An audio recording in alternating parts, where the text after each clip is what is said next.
Buvo laikai, kai apie žmogų daug pasakydavo ne telefonas, o tai, ar kieme stovi silkė ar bulka.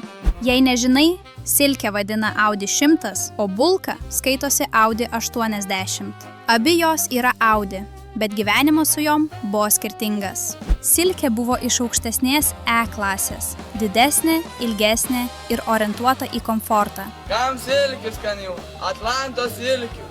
Su jie važiuodavai į miestą, į vestuves ir į žiedų valdovų mytus. Bulka buvo vidutinės D klasės, trumpesnė, lengvesnė ir labiau kasdienai.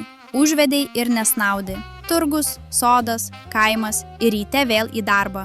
Laikotarpis pasabitas pats. Nieko mandro. Mechaniniai langai, paprasta panelė, tas senas Audi kvapas salone, kurio iki šiol nepamiršti. O duris uždarydavai kaip nori ir neverkdavai, kad mergina jas tranko. Po kapotų patikima mechanika, 2 litrų benzinas dirbo be dramų, o 1.9 TDI buvo iš tų variklių, kurie dažnai nugyvendavo ilgiau nei pati mašina. Abi buvo pagamintos kaip tankai, be nereikalingos elektronikos ir be jautrių nesąmonių, kurios lūžta kas pusmetį.